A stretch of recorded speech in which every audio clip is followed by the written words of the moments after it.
Hello, I'm Charmian Gooch, one of 3 founders of Global Witness, and welcome, and thank you all very much for coming today.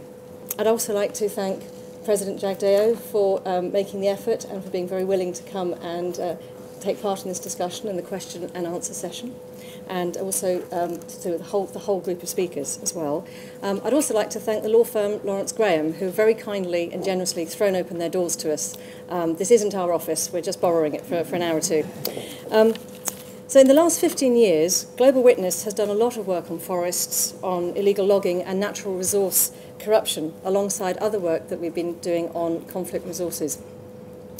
We see REDD as potentially one of the best ways to prevent deforestation and degradation if it is done right and done well, and probably disastrous if not done right. Our interest on this focuses on 3 areas really, which are forest management, rights of forest-dependent peoples, and good governance. And today, and going forward, our question is really, can Guyana deal with these very real challenges to ensure that REDD is actually going to save its forests and to deliver? And for that reason, this event, especially the second part, is very focused on questions and answers. And we really need this to help us all understand more about some of the challenges that REDD in Guyana and Guyana face on this. It's very much a front-running initiative.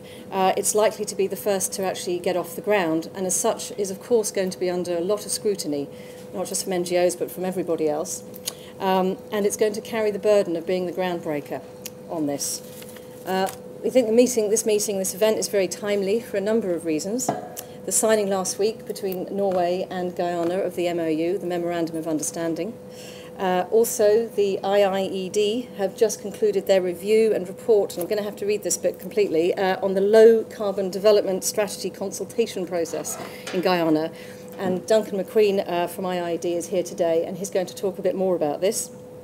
It's also, of course, even more timely because Copenhagen is just over 2.5 short weeks away.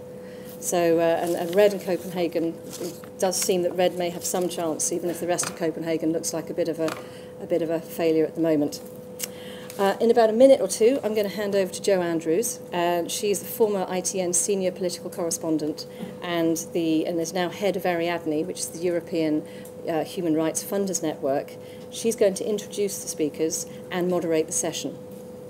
There's going to be about an hour for questions, perhaps slightly less, but we're going to do our best to really maximise the time for questions, because this is so important and it's such a good opportunity to really hear more about REDD and to ask some of those difficult questions about its strengths and its weaknesses. Now, the importance of this means that we've tried really hard to give an opportunity to Guyanese people working on this issue who can't be here and who aren't here. And so we've actually had about 20 very detailed, long questions emailed through, and we've had to inevitably reduce those down to a handful of questions, and we've asked GW staff to ask those questions on behalf of the authors, who will of course be identified for each question. We're also going to be filming this, so there's a camera here, and we're going to be putting this up on our website for anyone to have a look at and everyone to have a look at by, we hope, about 9 o'clock this evening. And then we're also taking a transcription, and as soon as it's humanly possible, we will be putting that up on the website too. And I'd like to hand over to Jo. Thank you very much, Charmian. I thought it was worth reminding ourselves before I introduced everybody on the panel